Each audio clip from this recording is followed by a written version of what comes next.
All right. First of all, with Opensea, this is your biggest and main platform other than Rary that you can do transactions with Ethereum-based NFTs. So we're going to go to opensea.io.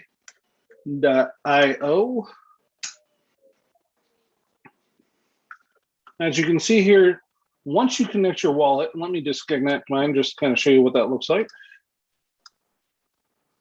So I'm going to log out.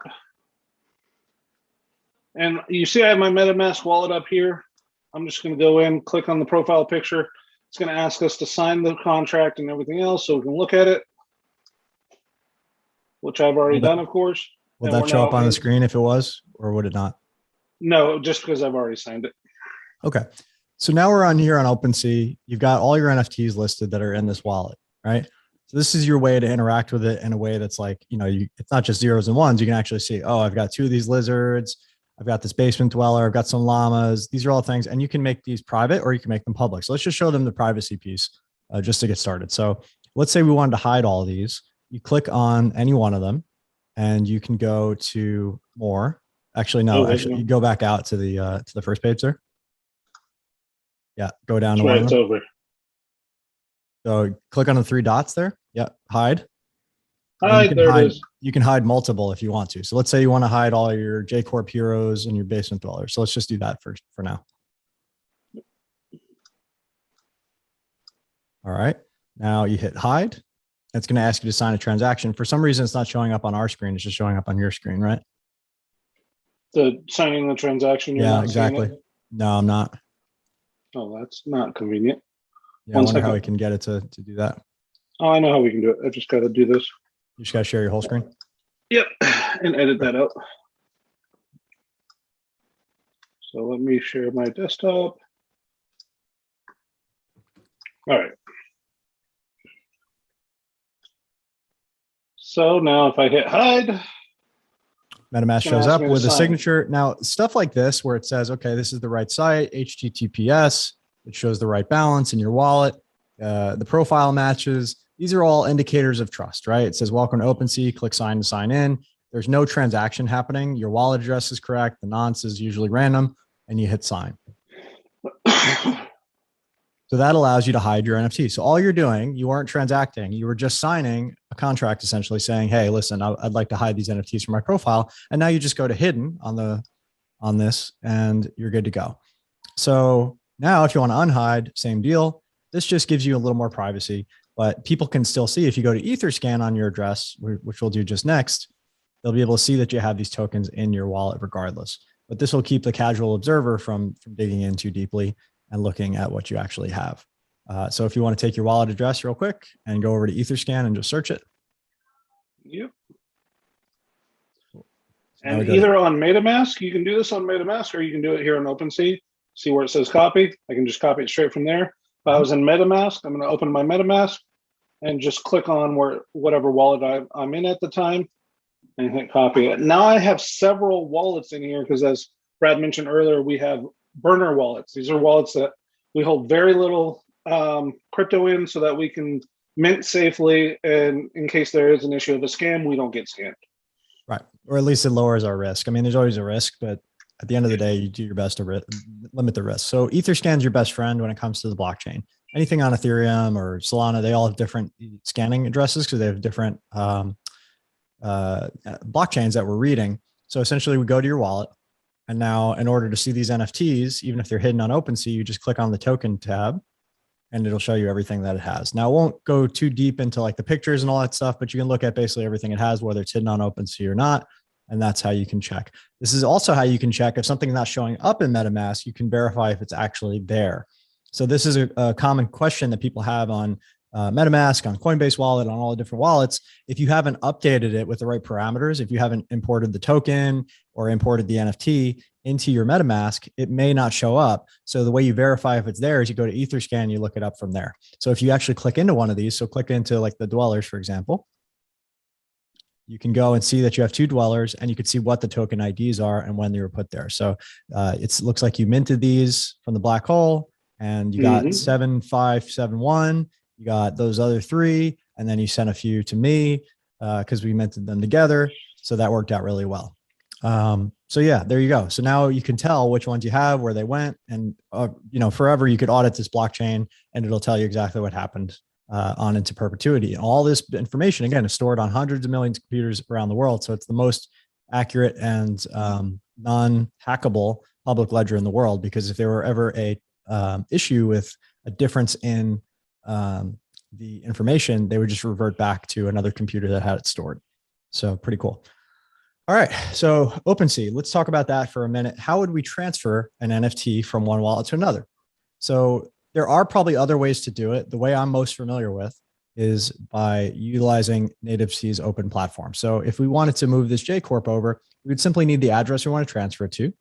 We'll click the little GIF button, and then we just put the destination in there. We want to double check because we want to make sure that it's good to go. So we're not going to actually do the transaction, but yeah, you can put in mine for now, just as an example.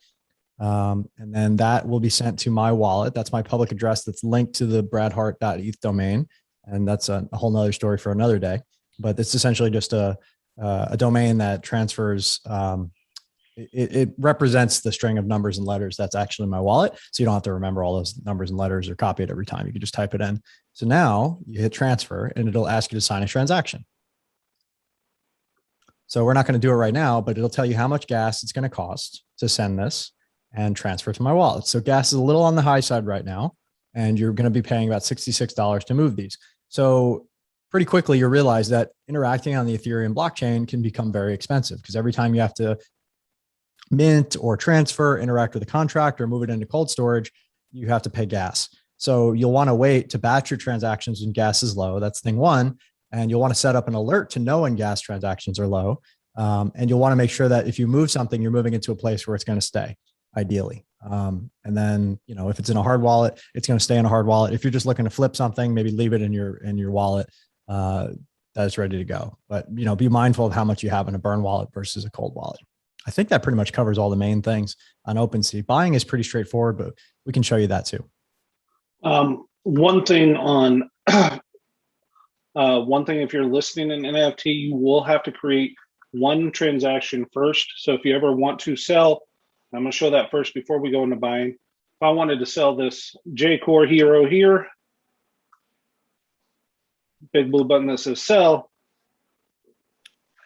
Now, if you'll notice, because this account I have not sold anything on yet, and so this is a perfect account, I want to sell it for 1 ETH, duration 6 months, see if somebody buys it, complete the listing, and you see the fees down here, service fee, that's what OpenSea is going to get. Creator royalty, the person who created this NFT is going to get that 5% fee. That's right. So I'm going to complete listing. And if you notice, now it's going to want me to pay $340. And that is, in essential, a gas fee for one time. You only ever have to pay this once, 1 year listing on OpenSea. After that, there is no more fees. It's kind of like you're depositing non-refundable deposit to say that you're going to do this kind of stuff. Yeah. So really essentially what's happening, and we started off talking about hard wallets. So if you had a hardware wallet, every time you go to sign one of these transactions, when you click accept, it's going to make you, this is a burn wallet, right? This is the burn wallet. Okay. So yeah, we can't do it to show you now, but if you had this in a hardware wallet, the only difference would be there'd be an extra step where MetaMask would open your hard wallet and ask for you to sign the transaction on the physical key. So it would either open Trezor Suite or it would open Ledger Live, and it would show up on your hard wallet. If nothing's attached to your computer or it doesn't have authorization, nothing would happen. It would just reject the transaction. But if you want to approve the transaction, you'd have to go into Ledger, you'd have to enter your PIN, you'd have to click accept, you have to verify on there that it's sending the right amount of gas and everything lines up to the right address and all that, and then you would sign it. Where the issues come in is when you're trying to use a Trezor or a Ledger and you're getting errors or it's not opening. You want to make sure that you have the most up-to-date software. You want to make sure that on Ledger, the blind signing is off. You want to make sure that, there's a couple ways you can do that. You can look up how to do that. You want to make sure that you go into the settings. So just show me on MetaMask real quick. I'll show you where the setting is. So click on MetaMask, go to the 3 dots. Actually, no, the picture on the top. I'm sorry. On the right. Yeah. And then go to settings. Yep. And then go to security and privacy, I believe, or go down to see what's there. I think it's security and privacy. Yeah. Go down. Go down. That's it. Okay. Go back. I think it's in one of these. Go down. Alerts, networks, experimental. There's one of these that has a ledger button on it that you have to turn off or turn on.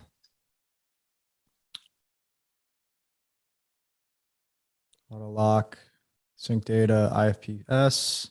Yeah, here we go. Use Ledger Live. So if you want to use a ledger, you have to turn that setting on because otherwise it won't interact with Ledger. Every time you go to connect Ledger to MetaMask, you'll just get an error. This took me weeks to figure out. Hopefully this saves you a lot of time. And I think we want to probably pull this out as a separate video and just title that as well. Because that's just such a pain in the butt to figure out. It took me a long, long time to figure that out. So basically the steps are make sure everything's up to date on all your Ledger on the device. You got to make sure your Ethereum app is open and the device is unlocked on the Ledger. You got to make sure that the MetaMask Ledger Live setting is turned on. You got to make sure Ledger Live is closed. You probably have to sacrifice a goat to whatever god you believe in, and then you have to click the transaction, and then it will open Ledger Live. Yeah, and then it will make it'll open Ledger Live. It'll ask you to sign, and you'll have to make sure that blind signing is turned on because that's off by default on the device itself. So you're basically like allowing MetaMask to use your Ledger as a signing device. So as long as those things are all true, minus the goat sacrifice, I'm pretty sure you'll be able to use it. But it took me a long time to figure that out. I was having so many problems. So I wanted to make a video specifically just for that because that's going to save somebody 2 weeks of their life and they're going to be very grateful. Perfect. All right. Now selling on OpenSea, or I'm sorry, purchasing on OpenSea, depending on how you want to purchase, and if you're looking for something specific, one warning and disclaimer I want to give you is when you are looking for a certain product on OpenSea, there you are going to find a lot of fakes. Please either go to their Discord, Twitter, find the official link before you purchase from a certain collection. Find the official contract too, because every OpenSea NFT collection has a contract associated with it. And you can look on the blockchain and see what contract is actually being represented by that collection. So let's just show them how to do that really fast. So just click on that Mona Lana or whatever you want. So if you go into this collection and you go into any one of these NFTs, you click in, you go down to the bottom and on the left-hand side, it says details. Now you can click into the contract on Etherscan and it'll take you right to Etherscan and it'll tell you what the contract is. It'll tell you all the transactions that have happened, et cetera, et cetera, et cetera. So if you see like not a lot of volume or there's a scam warning or there's a phishing attempt, like it'll be in big red letters, that'll be very obvious. But it looks like this one's legit because it has a ton of volume. And you'll notice that if you go to OpenSea shared storefront, it's a verified token as well. Not just that, you can always get the contract creator's address. That will you can check that with some NFTs. Will share that just so you can verify that it is legit as well. Yeah, so you always want to verify in multiple ways. You want to verify on the blockchain. You want to verify on OpenSea. You want to verify on, and not all of these will be available. The Discord, Twitter, not all of these will be available at all times, especially with newer things. But over time, with collections getting more notoriety, you'll get verified by OpenSea, for example. You'll get more transactional volume on the contract. As long as nobody's reported it to Etherscan, they won't have any problems listed. Like if it has contract overview and then like phishing attempt, that's a problem. You want to pay attention to that. Mm-hmm. And as we stated in our previous video, if all else fails, go to Discord, talk to the people in Discord. That's right. They will be helpful. Don't make any transactions at a FOMO.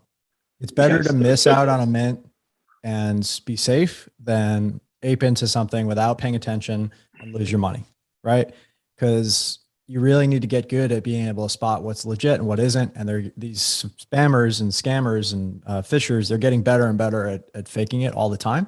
I want to circle back to just talk about Trezor for a minute. Ledger is probably the hardware wallet to use with NFTs. We showed you how to find NFTs on the blockchain. We showed you how to transfer them. The only thing you really need to know about Trezor is that it's a little bit easier to use than Ledger Live or Ledger Nano, in my opinion, for NFTs. And it's a little more intuitive, but you just got to realize like they don't live on the ledger. They live on the blockchain.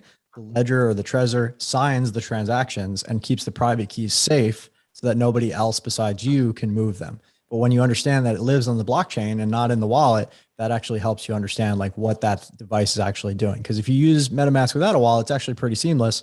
This is just adding an additional layer of security and keeping people from just hacking you without having that physical address or that physical device or the keys. So Trezor is pretty straightforward for moving NFTs. It's just a quick sign. If it's not working on one computer, you can set it up on another computer and it'll work just fine. Or you can delete it and start over. That tends to work. You're not going to mess it up unless you completely wipe and reformat the Trezor. And I believe even then you could just take the seed phrase and set it up on a new Trezor. Is that right, JJ? I believe so, yes. Yeah. So they're set up with multiple redundancies, but the key is never lose the seed phrase and never give away the PIN or the device to anybody else. On any wallet you create, never lose or give away that seed phrase. Correct. Yeah. That's your fallback for all situations. If that is lost, you're done. You're never getting those assets back. Okay. So selling or buying, sorry, on OpenSea. Yes. So as you can see on this Monolana, there's no buy now button. So I am unable to just buy this Monolana. I have to make an offer, in which I'm going to need wrapped Ethereum for this. Now, thankfully, OpenSea will do that conversion for me. Some other markets will not, and you have to do it inside MetaMask to do that. Or OpenSea, you can use others too. You can use like Uniswap, SushiSwap. There's a bunch of places you can swap Ether for wrapped Ether. Exactly. And we'll get in that later down the road. It's more advanced methods. Thankfully, OpenSea does it for us. Now, if I wanted to make an offer on this one, I'd offer right now its base is 0.55. Maybe I want to do 0.56. It's not high enough. They have a limit to what they're allowed to do. So no, there's not a limit. It's just you don't have any Ether. You don't have any wrapped Ether. So your balance is zero. So you have to convert ETH first. Yeah, I'm not converting ETH right now. Right, but I'm just walk them through what it would look like. So hit the convert ETH button. So this basically just brings up Uniswap. So you could either go to Uniswap directly and do this, which is just uniswap.org, or you can use their native API here and do it through OpenSea. Either way I've done, and they both work. But essentially you would just, select the token as WETH. There it is. Or just type it in. Yep. Okay. There you go. And then let's say you put 1 ETH in, it'll give you 1 ETH out, but it's wrapped. And all wrapped ETH means is that's locked in a contract, meaning they can spend it without you having to approve it again. You approve it once and then it's ready to go later if somebody buys it. Here's another cool thing about bids versus buying outright. So if you buy something outright at the price that it's set, you pay the gas as the buyer. If you buy it on offer, they pay the gas. So if they accept your offer, they have to pay the gas to take down the transaction and to complete the and get their ETH. So you can actually save money, not only by bidding lower than the price, but if somebody's willing to come to your price, they have to pay the gas as well. So you save twice. Perfect. And I think that's all there is really for OpenSea. Yeah, just show them a verified collection too. I think that's important. So let's go to Neo Tokyo, for example. Like there's a lot of scams with Neo Tokyo. Not that Neo Tokyo is a scam. There's a lot of people trying to pretend they're Neo Tokyo. So if you just start typing in Neo Tokyo, you're going to see a whole bunch of things that aren't Neo Tokyo, like that and this and this. So if we go to the one with the blue check mark, we know that at least that one is the verified collection because it has this blue check mark and you want to hover over it to make sure it's not just part of their profile picture. They didn't like jack around somehow. And then when you go to created by Neo Tokyo Citadel, that'll also show you where the thing lives on the blockchain. So if you scroll down a little bit, you'll start to see all the different things that are available for this whole collection. And if it's in the collection, it's verified under the creator, if that makes sense. So I won't go into this project on this video. It's a long story, but I'm involved with this one. It's been pretty good to us and I'm pretty excited about the future here. But it's definitely difficult to get into, and it's definitely made for nerdy, geeky people, for sure. But yeah, I just wanted to show you a verified collection that people can buy with more confidence than just any other collection on OpenSea. And when there's something that's not verified, a pop-up will come up that says, hey, this is we don't verify this collection. We don't know if this is legit. It'll give you like a legitimacy score, and then if you see that, you want to just verify from some other source, whether it be Discord, Twitter, something official, that is in fact the right link. Because if you buy from a link that's not right, there's no way for you to get your money back. I was thinking CryptoPunk would add a lot of non-verified, but it doesn't. Yeah, you can't actually buy a CryptoPunk on OpenSea. You have to buy them from Larva Lab. Mm-hmm. Is there not actually a ERC 721 token? There's something else.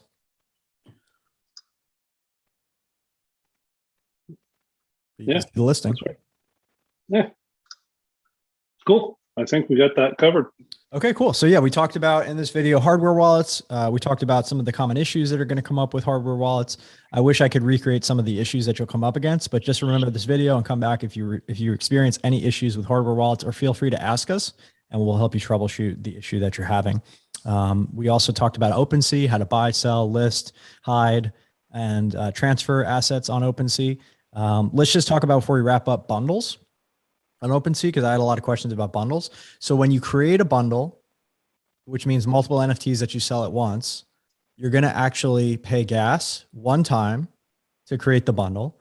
And then the purchaser is going to, when they complete it, is going to pay gas one time to receive it. So that's actually a more efficient way to buy a collection. If you just transfer a bunch of NFTs in one shot, like 3, 5, 10 NFTs, you end up paying a proxy fee and then multiple gas fees for different parts of the collection to actually move it over, because OpenSea is bundling it for you. So the most effective way to buy a lot of NFTs, if you're going to do that, is to have somebody bundle them up into one. Otherwise, you're going to pay individual gas fees. So if you have a collection you're going to buy from one person, then have them bundle it. That's the most efficient. If you're going to transfer, you're going to have to bite the bullet, and you're going to have to pay gas multiple times to do a bundle at one time. I think that pretty much covers that. But I was concerned because there were multiple gas fees coming up each and every time, and I wasn't sure why. And that's why. It's because I was essentially bundling them with a proxy as opposed to buying them outright. So you get a gas fee for each transaction. Otherwise, you bundle them together. You get one big one and a few small ones. There we go. Okay, right on. That's it for this video.